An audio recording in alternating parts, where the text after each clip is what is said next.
देखो, आप भी अगर क्लास 10th में हैं और 22 फरवरी को अपना पेपर देंगे हिंदी का, तो आप लोगों के लिए यह वीडियो वेरी वेरी इंपॉर्टेंट होने वाली है। बिकॉज आज की इस वीडियो में हम पूरी किताब के सभी इंपॉर्टेंट जीवन परिचय सॉल्व कराने वाले हैं। तो सबसे पहले हम बताएंगे जीवन परिचय के बारे में, और आप लोग क्या करिए कि जीवन परिचय को किस तरह से लिखते हैं पेपर में वो भी समझ लो। तो देखो, सबसे पहले यहाँ पर देखो हम बात करेंगे आपका जो लेखक हो गया और साथ ही साथ में जो आपके कवि हो गए। देखो, आपके पेपर में दो जीवन परिचय पूछे जाएंगे जो कि लेखक और कवि से संबंधित होते हैं। और यहाँ पर देखो, और आगे बात करते हैं। 5 नंबर का जीवन परिचय आएगा लेखक का और 5 नंबर जीवन परिचय आएगा कवि का। टोटल मिलाकर आपका 10 नंबर हो जाएगा यहाँ से। फिर देखो, और आगे अगर हम बात कर लेते हैं कि यहाँ पर देखो, सबसे पहले बात करेंगे जयशंकर प्रसाद जी के जीवन परिचय के बारे में। तो बात करते हैं जयशंकर प्रसाद जी के जीवन परिचय के बारे में। इनका जन्म कहाँ हुआ और इनके पिता का नाम क्या था, इन्होंने कैसे कैसे अपनी शिक्षाएं प्राप्त करी, तो सब कुछ आप लोगों को बताने वाले हैं, क्योंकि इस बार 2024 में जरूर आने वाला है ये। देखो, यहाँ डालेंगे जीवन परिचय, और सबसे पहले तो इसकी हम, हाँ चलो अब स्टार्ट करते हैं क्लास को। पहले थोड़ा सा, हाँ ये अब सही रहेगा ना, अब सही है। चलो क्लास को स्टार्ट करते हैं। देखो, जयशंकर प्रसाद जी ना, देखो अब इनका जीवन परिचय तो वो कैसे लिखेंगे। सबसे पहले इसको ऊपर करते हैं थोड़ा सा, अब यहाँ पर क्लिक करेंगे और आप लोगों को बताएंगे कि इनका जीवन परिचय कैसे लिखना है। कि जयशंकर प्रसाद जी का जन्म सन 1889 में काशी के प्रसिद्ध सुगनी, जो सुगनी साहू परिवार है ना, तो सुगनी साहू परिवार में हुआ था।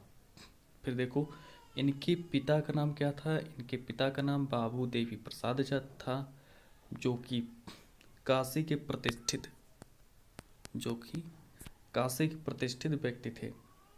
इनकी जो शुरुआती शिक्षा, जो जयशंकर प्रसाद जी की जो शुरुआती शिक्षा जो हुई थी वो देखो कैसे हुई थी। तो जयशंकर प्रसाद जी की शुरुआती शिक्षा जो हुई थी वो घर पर ही हुई थी, तथा इन्होंने देखो घर पर ही अंग्रेजी हो गया, आपका संस्कृत हो गया, उर्दू हो गया, फारसी हो गया आदि का इन्होंने अच्छा ज्ञान घर पर ही प्राप्त कर लिया था। देखो, प्राप्त कर लिया था, और साथ ही वेद पुराण इतिहास आदि का भी इन्होंने अध्ययन किया। अब फिर देखो, और आगे बात करते हैं, उसको थोड़ा ऊपर करते हैं। इनके जो माता पिता हैं, जैसे कि माता पिता तथा बड़े भाई की मृत्यु हो जाने पर इन्होंने परिवार का उत्तरदायित्व तो संभाला ही था, कि युवावस्था के पूर्व ही इनकी जो भाभी थीं और एक के बाद इनकी जो दूसरी पत्नी थीं उनकी भी यहाँ पर मृत्यु हो जाती है। तो इससे क्या होता है कि इनके ऊपर विपत्तियों का पहाड़ टूट पड़ता है। फिर साथ ही साथ में देखो, ये हार नहीं मानी। इन्होंने क्या हुआ कि इन्होंने हार नहीं मानी है ना, तो इन्होंने हार नहीं मानी और निरंतर साहित्य सेवा में लगे रहे।